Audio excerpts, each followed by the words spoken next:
Hi friends, welcome to Sam institute daily current affairs. June 2, 2024 నాటి current affairs మనం చూద్దామండి. మన జూన్ 2 తెలంగాణ రాష్ట్ర ఆవిర్భావ దినోత్సవం.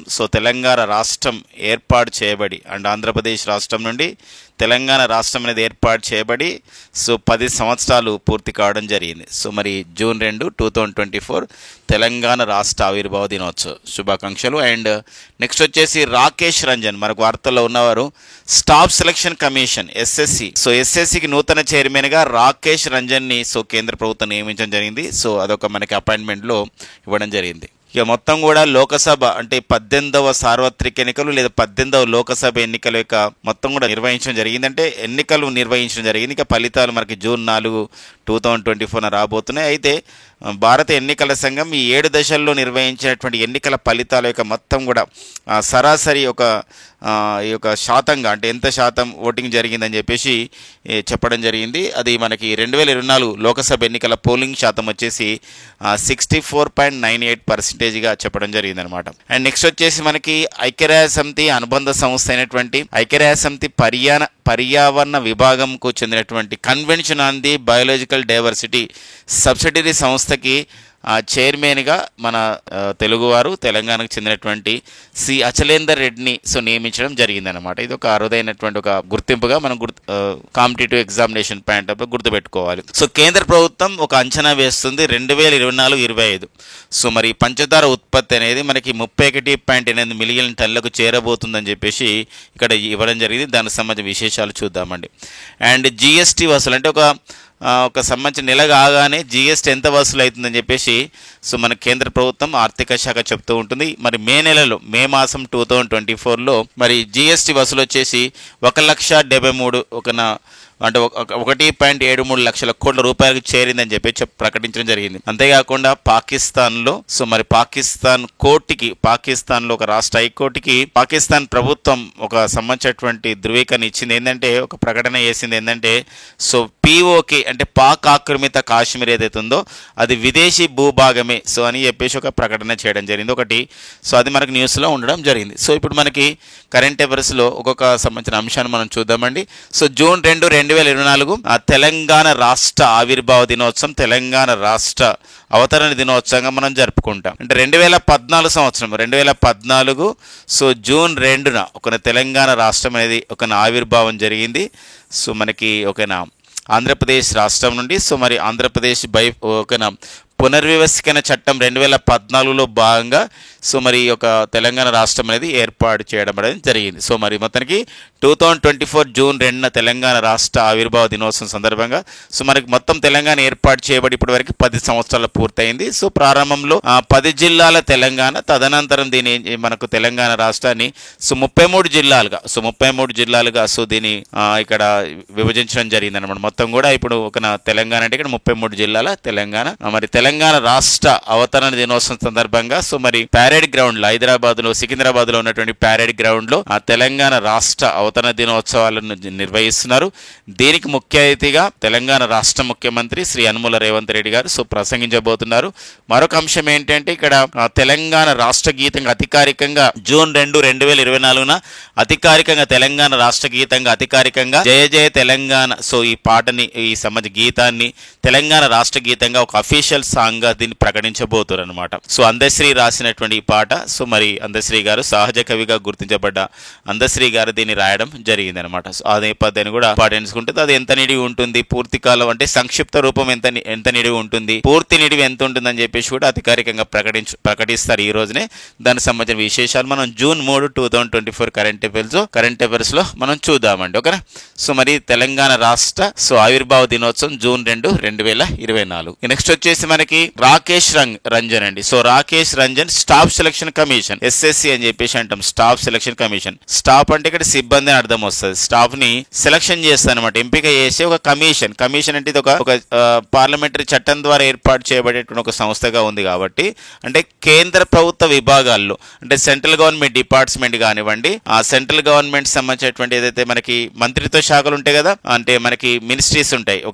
ఆ మినిస్ట్రీస్ లో ఈ సబార్డినేట్ పోస్టులకి ఎక్కువగా భర్తీ చేసే సంస్థ సో స్టాఫ్ సెలక్షన్ కమిషన్. ఇప్పుడు ఎస్ఎస్సి మనకి మన ఒక వ్యూవర్స్ చాలా మంది కూడా రాస్తున్నారు ఎస్ఎస్సి ఎగ్జామ్. అంటే staff selection commission combined higher secondary level అని, staff selection commission combined graduate level అని చెప్పేసి, staff selection commission multi task staff అని ఎంటీఎస్ అని చెప్పేసి ఇలా అన్నీ కూడా మరి ఎస్ఎస్సి ఈ సంస్థ నిర్వహిస్తుంది అనమాట. మరి ఈ సంస్థకి ఎవరు నూతన చైర్మన్గా ఎవరు నియమితులు కావడం జరిగిందంటే రాకేష్ రంజన్ అండి. So Rakesh Ranjan so staff selection కమిషన్కి నూతన చైర్మన్ నియమితులు కావడం జరిగింది. అండ్ ఒక్కొక్కసారి కాంపిటేటివ్ ఎగ్జామ్లో రాకేష్ రంజన్ స్టాఫ్ సెలక్షన్ కమిషన్కి నూతన చైర్మన్గా నియమితులయ్యారు. అయితే వీరు ఏ రాష్ట్ర కేడర్ అధికారి అంటారు అంటే ఐపీఎస్ ఐఏఎస్లో మన యూపీఎస్సీ నిర్వహిస్తున్నటువంటి ఎగ్జామ్ల ద్వారా వీళ్ళు ఈ పదవులలోకి వస్తారు, ఈ సంబంధించినటువంటి అపాయింట్మెంట్ అవుతారు. కాబట్టి సో మనకి ఏ రాష్ట్రం చెందినటువంటి ఐఏఎస్ కేడర్ అధికారి అంటే 1992 మణిపూర్ కేడర్ ఐఏఎస్ అధికారి సో రాకేష్ రంజన్ అండి. సో మనకి ఇంపార్టెంట్గా ఉంటుంది, ఎప్పుడైనా గుర్తుపెట్టుకోవాలి. ఎస్ఎస్సి గుర్తుపెట్టుకోవాలండి. స్టాఫ్ సెలక్షన్ కమిషన్కి చైర్మన్ వచ్చేసి రాకేష్ రంజన్. అండ్ యూపీఎస్సీ అని చెప్పేసి అంటాం. యూపీఎస్సీ అనగా యూనియన్ పబ్లిక్ సర్వీస్ కమిషన్ అండి. మరి యూపీఎస్సీకి యూనియన్ పబ్లిక్ సర్వీస్ కమిషన్కి సో చైర్మన్గా ప్రజెంట్ ఎవరు పనిచేస్తారంటే మనోజ్ సోని అండి. మరి ఇది ఒక రాజ్యాంగబద్ధ సంస్థ యూపీఎస్సీకి చైర్మన్గా పనిచేస్తున్న వారు వచ్చేసేవారండి Manoj Soni. So union public service commission. So అలా ఎస్ఎస్సి అంటే రాకేష్ రంజన్ అండి, రాకేష్ రంజన్. ఓకే, నెక్స్ట్ చూద్దాం. సో మరి లోకసభ ఎన్నికలు మనకి ఈసారి అంటే ఈ సంవత్సరం నిర్వహిస్తున్నటువంటి 2024 లోకసభ ఎన్నికలు అనేవి సో మనకి ఒక ఇంపార్టెన్స్గా మనకు ఉంది. 18వ లోకసభ ఎన్నికలు లేదా సార్వత్రిక ఎన్నికలు అని చెప్పేసి అంటాం, జనరల్ ఎలక్షన్స్ అని చెప్పేసి అంటాం. మరి ఈ లోకసభ ఎన్నికలు మొత్తం కూడా లోకసభ ఎన్నికల షెడ్యూల్ లోకసభ ఎన్నికలకు ఈసారి 2024 లేదా 18వ లోకసభ లేదా సార్వత్రిక ఎన్నికల షెడ్యూల్ని మార్చి 16 2024 సో మన భారత ఎన్నికల సంఘం విడుదల చేయడం జరిగింది. సో భారత ఎన్నికల సంఘం విడుదల చేసింది ఆ రోజు ఎన్నికల షెడ్యూల్ని. సో మరి ఈ ఎన్నికల షెడ్యూల్ ప్రకారం భారత ఎన్నికల సంఘం లేదా నేషనల్ ఎలక్షన్ కమిషన్ విడుదల చేసినటువంటి షెడ్యూల్ ప్రకారం సో మొత్తం కూడా 7 దశల్లో 7 దశలండి, మొత్తం కూడా 7 ఫేజెస్లో 7 దశల్లో ఈ లోకసభ ఎన్నికలను జరిగినాయి. సో మన ఆంధ్రప్రదేశ్ మన తెలంగాణ రాష్ట్రాల్లో ఎన్నికలు అనేది అంటే ఆంధ్రప్రదేశ్ శాసనసభ ఎన్నికలతో పాటుగా ఆంధ్రప్రదేశ్లో ఉన్నటువంటి 25 లోకసభ స్థానాలకి, తెలంగాణలో ఓన్లీ మనకి లోకసభ స్థానాలు మనకి 17 వీటికి సో ఆ రోజు అంటే ఏ రోజు అంటే ఇక్కడ మే 13 2024 4వ దశ లోకసభ ఎన్నికలు భాగంగా నిర్వహించుకోవడం జరిగిందనమాట. సో మొత్తం 7 దశలు ఎన్నికలు అంటే ఫస్ట్ దశ అనేది మొదటి దశ ఎప్పుడు జరిగిందంటే ఏప్రిల్ 19. సో ఏప్రిల్ 19న సో మనం రెగ్యులర్ క్లాస్ కూడా డిస్కస్ చేశాం. ఏప్రిల్ 19 2024 తొలి దశ ఎన్నికలు జరిగినాయి అంటే లోకసభకి. అండ్ నెక్స్ట్ వచ్చేసి జూన్ 1 అండి, జూన్ 1 2024 సో మరి 7వ దశ ఎన్నికలు నిర్వహించుకోవడం జరిగింది అనమాట. మొత్తం ఇట్లా 7 దశల్లో నిర్వహించుకోవడం జరిగింది. సో మరి యావరేజ్గా సరాసరిగా మొత్తం కూడా 7 దశల్లో జరిగినటువంటి ఓటింగ్ని సరాసరిగా తీసుకుంటే సో 2024 సంవత్సరం యొక్క లోకసభ ఎన్నికల యొక్క పోలింగ్ శాతం అనేది 64.98% సో ప్రకటించడం జరిగిందండి. 64.98%. సో మరి గతంతో పోల్చినట్లయితే సో కొంచెం పోలింగ్ పర్సెంటేజ్ తగ్గింది. ఎందుకోసం ఇక్కడ సో 2014 సంవత్సరంలో మనకి జరిగినటువంటి లోకసభ ఎన్నికలు అంటే అవి 16 లోకసభ ఎన్నికలు. సో 16 లోకసభ ఎన్నికల్లో 2014-16 లోకసభ ఎన్నికల్లో 66.44% జరిగితే సో 17 లోకసభ ఎన్నికల్లో సో మనకి 2019లో జరిగిన 17 లోకసభ ఎన్నికల్లో 67.4%గా నమోదైతే ఈసారి కొంచెం అంటే 2-3%గా లేదా 2-3% తక్కువ రావడం జరిగింది. అంటే గతంలో పోలిస్తే 64.98%. గతంతో పోలిస్తే చూడండి ఇప్పుడు 2014లో 66.44%, 2019లో కొంచెం పెరిగింది లోకసభ ఎన్నికల్లో 67.4%. అండ్ నెక్స్ట్ వచ్చేసి ఇప్పుడు 2024లో 64.98%గా సో నమోదు కావడం జరిగింది అనమాట. ఇది ఒక ఇంపార్టెన్స్ మనం ఇవ్వాల్సిన అవసరం ఉంటుంది. ఇది భారత ఎన్నికల సంఘం అధికారికంగా జూన్ 1న ప్రకటించుకోవడం జరిగింది. 2024లో లోకసభ ఎన్నికల పోలింగ్ శాతం అనమాట. వెరీ ఇంపార్టెంట్గా మనకు ఉంటుందండి. ఈసారి లోకసభ ఎన్నికల్లో 96.88 కోట్ల ఓటర్లు వయోజన ఓటర్లు ఓటకుని వినియోగించుకోవడం జరిగింది. సో ఇక నెక్స్ట్ చూద్దామండి. ఇక తర్వాత జూన్ 4 2024 24న ఈ యొక్క ఎన్నికల ఫలితాన్ని 18 లోకసభ ఎన్నికల ఫలితాన్ని విడుదల చేయబోతున్నారు. దానికి సంబంధించిన సమాచారం మనం తదుపరి రోజున మనం డిస్కస్ చేసుకునే ప్రయత్నం చేద్దాం నెక్స్ట్ డే. ఓకేనా, నెక్స్ట్ చూద్దామండి. సో ఇక నెక్స్ట్ వచ్చేసి మనకి తెలంగాణ రాష్ట్రానికి చెందినటువంటి ఓకేనా జనగామ జిల్లా ఎర్రగొల్లపాహాడుకు చెందినటువంటి so doctor C Achalender Reddy garu. So వీరు మనకు ఇటీవల కాలంలో మన మే 2024లో United Nations Environment Programme friends మనందరికీ తెలుసు ఐక్యరాజ్య సమితి పర్యావరణ సంస్థ 1972 జూన్ 5న ఏర్పాటు చేయబడేటువంటి సంస్థ. కెన్యా రాజధాని నైరోబి కేంద్రంగా ఏర్పాటు చేయబడేటువంటి సంస్థ. మరి ఈ కెన్యా రాజధాని నైరోబిలో జరిగినటువంటి ఒక జీవ వైవిధ్య సదస్సులో అంటే ఒక సంబంధించినటువంటి కన్వెన్షన్లో సో ఒక సంవత్సర కాలం అంటే ఈ సంవత్సరం డిసెంబర్ వరకు అంటే డిసెంబర్ 2024 వరకు డిసెంబర్ 2024 వరకు సో మనకి convention on the biological diversity అనే సంస్థకి వీరు ఒక సబ్సిడరీ సంస్థకి అంటే అనుబంధ సంస్థకి అంటే యుఎన్ఈపికి అనుబంధంగా కొనసాగుతున్న ఈ సంస్థకి సో వీరు ఒక చైర్మన్ గా నియమితులు కావడం జరిగింది. సో ఈ గుర్తింపు పొందినటువంటి భారతీయుడిగా తెలుగువాడుగా అండ్ తెలంగాణ వ్యక్తిగా గుర్తించబడ్డారు. సో కెన్యా రాజధాని నైరోబిలో జరిగింది ఈ సమావేశం. డిసెంబర్ 2024 వరకు కూడా convention on the biological diversity subsidiary సంస్థకి చైర్మన్గా వీరు కొనసాగబోతున్నారు. ఎవరు మన తెలుగు వారైనటువంటి సి అచలేందర్ రెడ్డి. సో ఆ పాయింట్ ఇంపార్టెంట్గా మనకు ఉంటుంది ఫ్రెండ్స్. ఎందుకోసం అంటే ఇది జీవ వైవిధ్యం పైన వివిధ సూచనలు ఇస్తుంది. ఆ జీవ వైవిధ్యాన్ని కాపాడే విషయంలో అంటే బయోడైవర్సిటీని కన్జర్వేషన్ విషయంలో ఈ సంస్థకి సో మనకి ఐక్యరాజ్య సమితి పర్యావరణ విభాగానికి సూచనలు ఇస్తున్నటువంటి సంస్థగా చెప్పుకోవచ్చు ఈ convention on the biological diversity subsidiary సంస్థకు అన్నమాట. ఈ సమావేశాలు కూడా జరుగుతూ ఉంటాయి. జీవ వివిధ సదస్సులు జరుగుతున్నప్పుడు వీరి యొక్క పాత్ర అనేది ఎక్కువగా ఉండడం జరుగుతుంది అనమాట. అదొక ఇంపార్టెన్స్గా మనం చూసుకోవాల్సిన అవసరం ఉందండి. మరి ఇది గతంలో ఇలాంటి క్వశ్చన్స్ అడగడం జరిగింది. ఇప్పుడు స్విట్జర్లాండ్ కేంద్రంగా పనిచేస్తున్నటువంటి ఒక సంస్థ ఉంది, అంతర్జాతీయ విత్తన పరీక్ష సంఘం అని చెప్పేసి అంటాం, ఇంటర్నేషనల్ సీడ్స్ టెస్టింగ్ ఏజెన్సీ అని చెప్పేసి అంటాం. మన 82 దేశాలు ఉన్నటువంటి ఇస్టాకి అధ్యక్షుడిగా తొలి ఆసియావాసి, తొలి భారతీయుడు, తొలి తెలంగాణ వ్యక్తి అనేటువంటి సో కుసులోతు కేశవులు అనేవారు కేశవులు అనే ఒక హన్మకొండకు చెందినటువంటి వారు. మరి వీరు ఇక్కడ ఇస్టాకి అధ్యక్షుడు కావడం జరిగింది అనమాట. ఆ పదవిలో ఉంటున్నారు, ప్రజెంట్ కూడా కొనసాగుతున్నారు. వెంటనే కాంపిటేటివ్ ఎగ్జామ్లు అడుగుతున్నారు. ఇస్టాకి అధ్యక్షుడిగా నియమితులైన తొలి ఆసేవాసి, తొలి భారతీయుడు, తొలి తెలంగాణ వ్యక్తి తెలుగువారు ఎవరంటే కుసులోతు కేశవులు. ఇప్పుడు నేషనల్ సీడ్స్ డెవలప్మెంట్ కార్పొరేషన్ కూడా అంటే జాతీయ విత్తనాభివృద్ధి సంస్థ కూడా చైర్మన్గా ఎవరు నియమితులు కావడం జరిగిందంటే కుసులోతు కేశవులు నియమితులు కావడం జరిగిందనమాట. సో ఇది మనకు అంటే తెలుగువారు కానివ్వండి, తెలంగాణ వారు సో ఇలా ఏపీ తెలంగాణకు చెందిన వారు సో అత్యున్నతమైన పదవుల్లోకి వెళ్ళినప్పుడు మన కాంపిటేటివ్ ఎగ్జామ్లో ఇంపార్టెన్స్ అనేది ఇవ్వాల్సినటువంటి అవసరం మనకు ఉంటుందండి. ఓకేనా, నెక్స్ట్ కరెంట్ అఫైర్ చూద్దాం.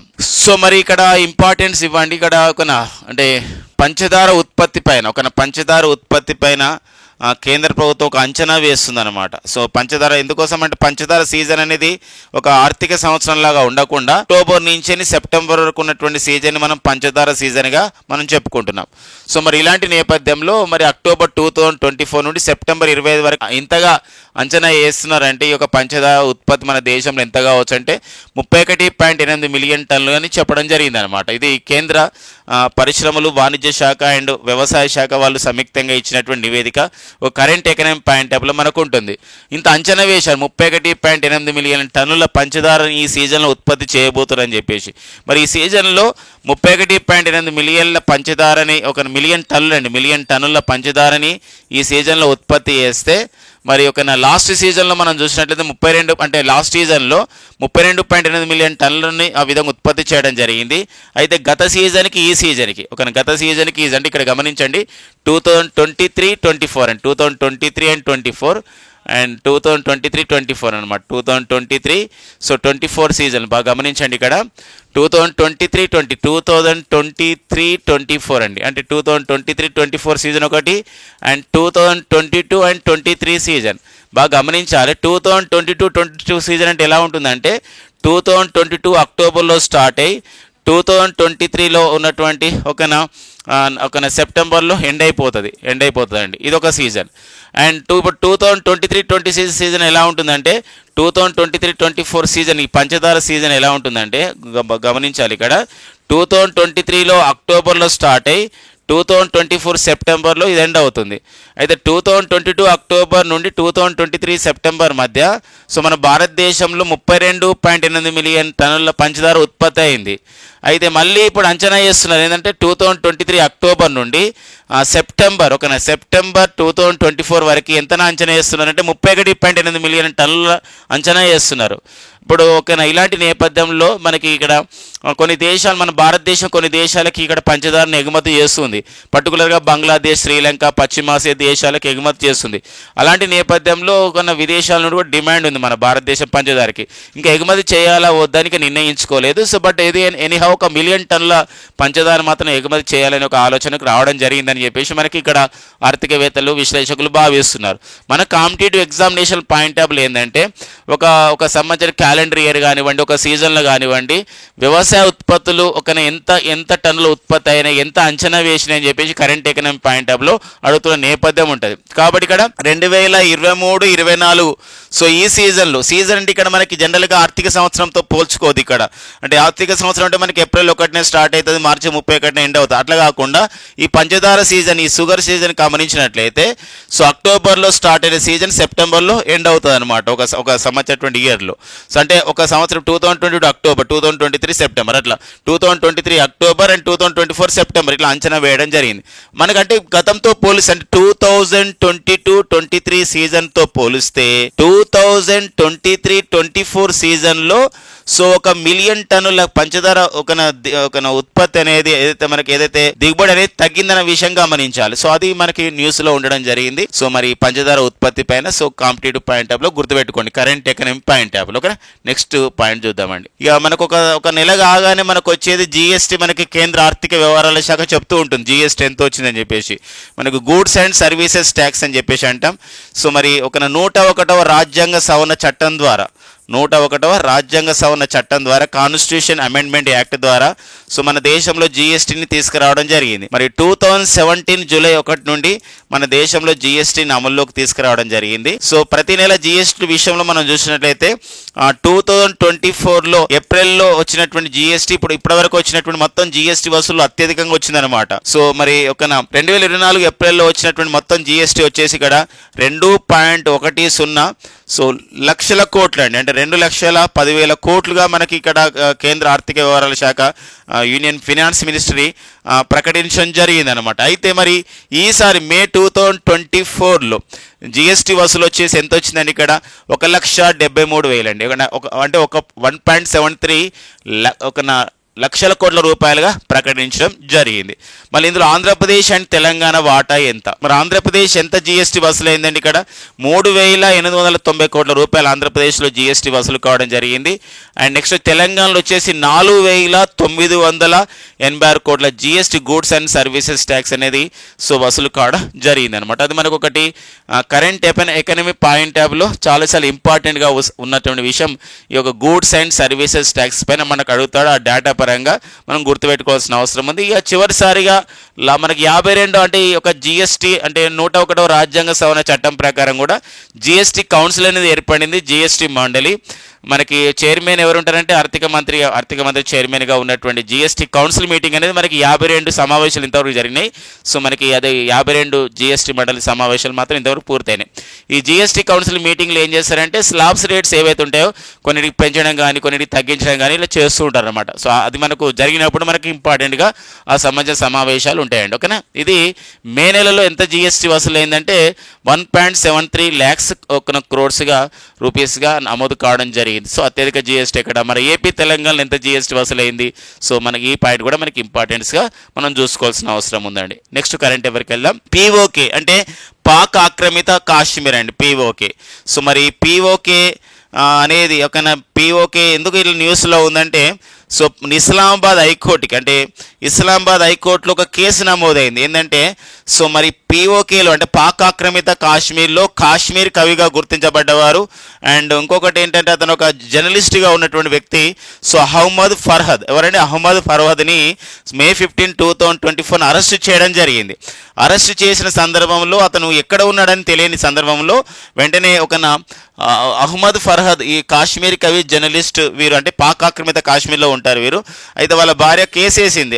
వాళ్ళ ఏమని కేసేసిందని, మా హస్బెండ్ ఎక్కడ ఉన్నారు అసలు, అతను ఒకసారి ప్రవేశపెట్టండి, మాకు చూపించండి అని చెప్పేసి అన్నప్పుడు, సో ఇది వెంటనే ఇస్లామాబాద్ హైకోర్టులో కేసేసినప్పుడు పాక్ ఆక్రమిత కాశ్మీర్లో అరెస్ట్ చేశాం అతను మే 15, 2024, కానీ అతను మేము చూపించలేకపోతున్నాం అని చెప్పేసి ఇట్లా అనడం జరిగింది.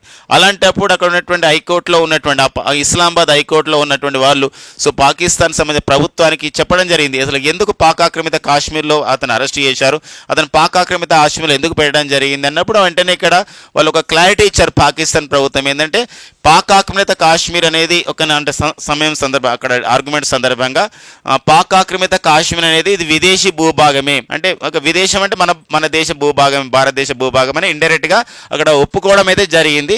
ఇది ఒక కోర్టులో ఒప్పుకున్నటువంటి పాకిస్తాన్గా ఇక్కడ మనకి ప్రముఖ న్యూస్ పేపర్లో రావడం జరిగింది అనమాట. ఈ సందర్భంగా ఒక విషయం గమనించాలి.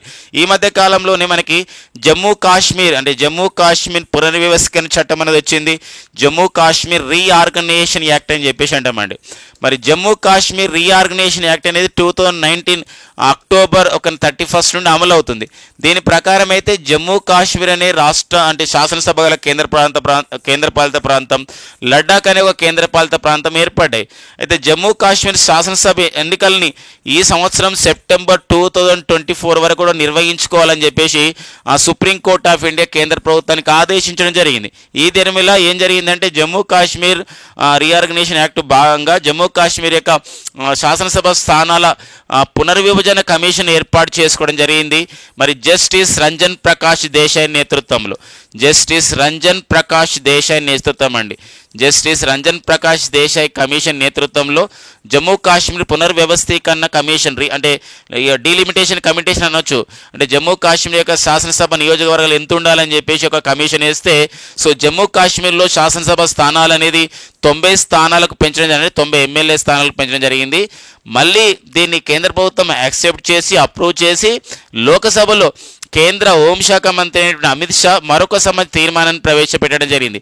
పాక్ ఆక్రమిత కాశ్మీర్కి ఒక 24 ఎమ్మెల్యే స్థానాలను మేము ఆ విధంగా ప్రకటిస్తున్నామని చెప్పడం జరిగింది. తద్వారా ఇప్పుడు ఏమవుతుందంటే సో రీసెంట్గా జరిగినటువంటి 18వ లోకసభ ఎన్నికల్లో కూడా ఇది మనకు ప్రచారం నడుస్తూ ఉంది. ఏంటంటే మేము మళ్ళీ ఎన్డీఏ ప్రభుత్వం అధికారంకి వస్తే, మళ్ళీ నరేంద్ర మోడీ ప్రధానమంత్రిగా ఎన్డీఏ ప్రభుత్వం అధికారంలో వస్తే పాక్ ఆక్రమిత కాశ్మీర్ అనేది ఏదైతే పీఓకే ఉందో అది మన భారతదేశంలో అంతర్భాగంగా చేస్తామని చెప్పేసి దానికి సరైనటువంటి పునాది మనకి ఇక్కడ దొరుకుతుంది అనమాట. అంటే పాక్ ఆక్రమిత కాశ్మీర్ కూడా 24 ఎమ్మెల్యే స్థానాలని సో ప్రకటించడం జరిగింది. మొత్తం కూడా ఇప్పుడు 114 స్థానాలుగా మనకు ఉంటున్నటువంటి నేపథ్యాన్ని మనం చూసుకోవాల్సిన అవసరం ఉంది. ఈ క్రమంలోనే పీఓకే పాక్ ఆక్రమిత కాశ్మీర్ అనేది విదేశీ భూభాగమే అని చెప్పేసి కోర్టుకి ఒప్పుకున్న పాక్ మరొక విషయం గమనించాలి.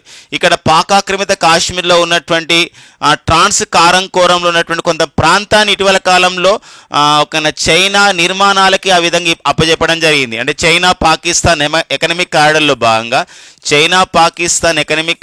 భాగంగా ఏదైతే మన భారత సరిహద్దు వెంబడి చైనా పాకిస్తాన్లు సంయుక్తంగా ఏర్పాటు చేస్తున్న ఆర్థిక నడవ 3.50 లక్షల కోట్ల రూపాయలతో ఏర్పాటు చేస్తున్నటువంటి ఎకనామిక్ కారిడార్లో భాగంగా మరి పీఓకేలో ఉన్న కొద్ది ప్రాంతాన్ని ఆ విధంగా నిర్మాణాలు చేస్తున్నారు చైనా వాళ్ళు అని చెప్పేసి మనకి న్యూస్లో రావడం జరిగింది. మన కేంద్ర విదేశీ వ్యవహారాల మంత్రిత్వ శాఖ కూడా దీన్ని తీవ్రంగా పరిగణించడం జరిగిందనమాట. ఇది మనకి సో మన పీఓకే విదేశీ భూభాగమైన విషయంలో కోర్టులో ఒప్పుకున్న పాక్ అనే అంశంలో మరి కరెంట్ అఫైర్స్ నేపథ్యంలో చాలా ఇంపార్టెంట్గా ఈ అంశం అనేది ఉంటున్న విషయం గుర్తుపెట్టుకోండి ఫ్రెండ్స్. ఓకేనా. ఈ నెక్స్ట్ వచ్చేసి మనకి ఎవరైతే ఆరోగ్య రంగంలో విశేషమైన కృషి చేస్తారో అలాంటి వారికి ప్రపంచ ఆరోగ్య సంస్థ ప్రతి సంవత్సరం కూడా Nelson Mandela award for health promotion అవార్డుని ఇస్తుంది.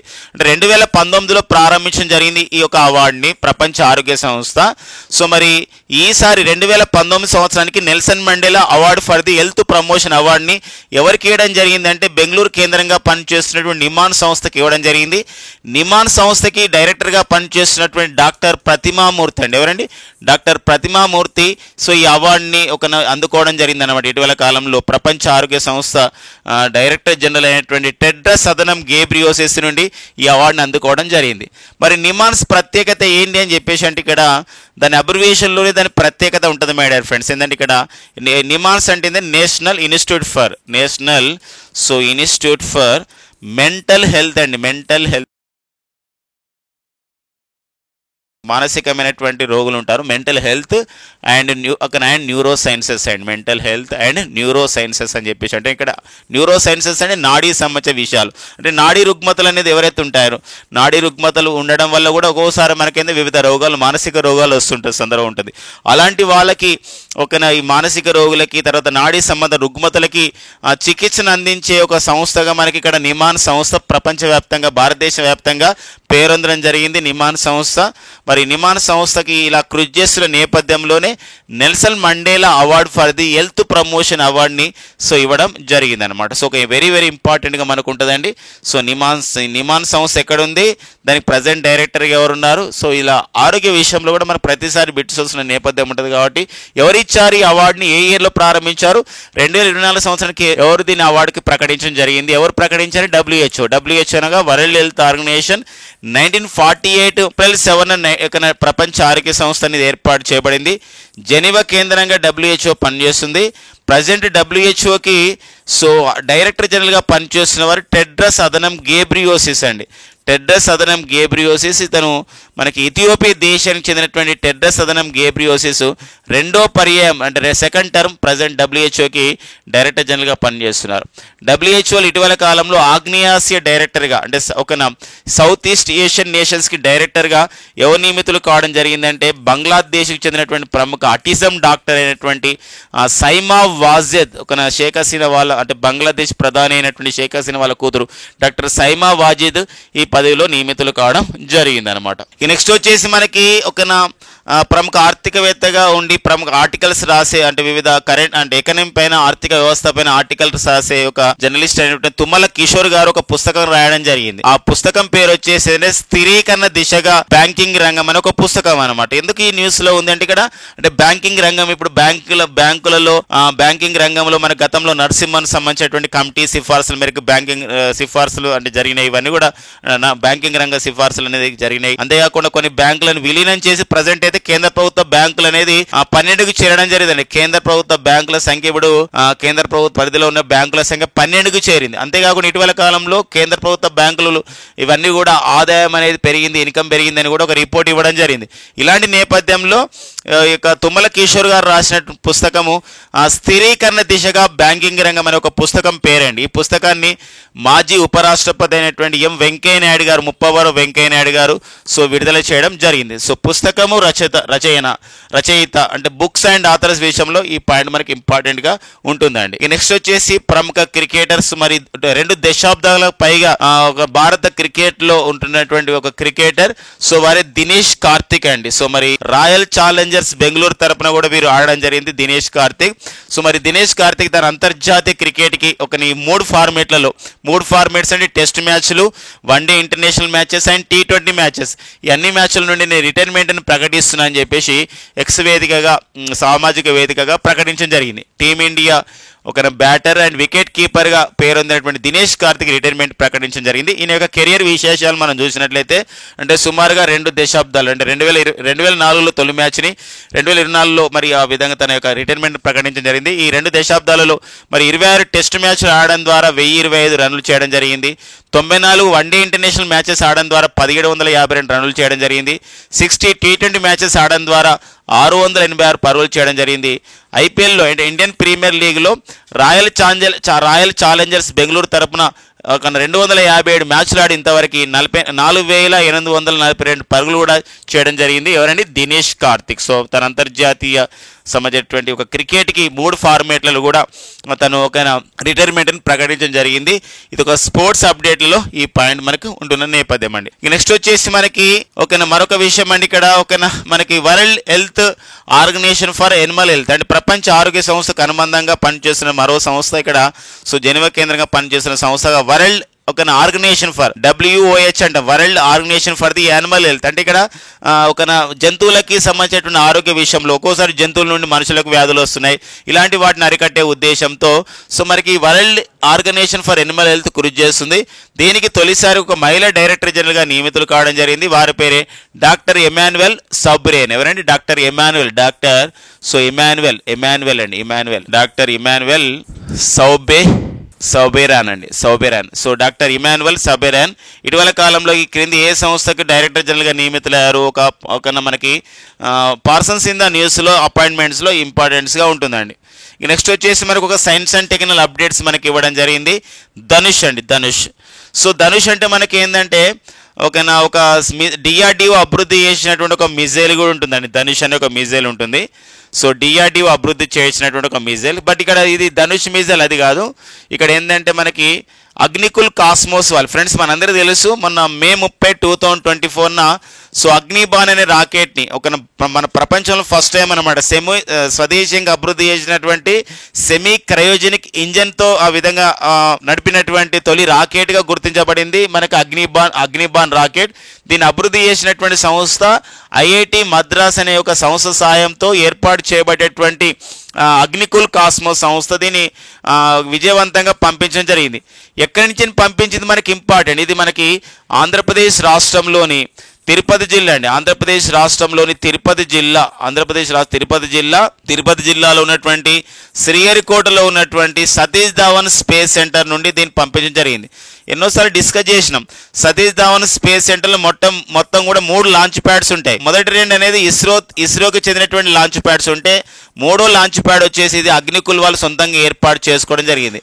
ఈ లాంచ్ ప్యాడ్కి అంటే మన భారతదేశంలో ఫస్ట్ టైం అనమాట ఒక ప్రైవేట్ అంతరిక్ష పరిశోధన సంస్థకి, ఒక ప్రైవేట్ స్పేస్ స్టార్టప్కి first launch pad is nothing but ఏంటంటే శాటిలైట్స్ని మనం అక్కడి నుంచి పంపించడానికి ఒక ఉపగ్రహ ప్రయోగ వేదికలు అంటాం. అక్కడ నుండి మనం రాకెట్ పంపిస్తాం. రాకెట్ ద్వారా శాటిలైట్స్ పంపిస్తాం. ఆ లాంచ్ ప్యాడ్ చేయడం జరిగింది అగ్నికుల్ వాళ్ళు సతీష్ ధావన్ స్పేస్ సెంటర్లో.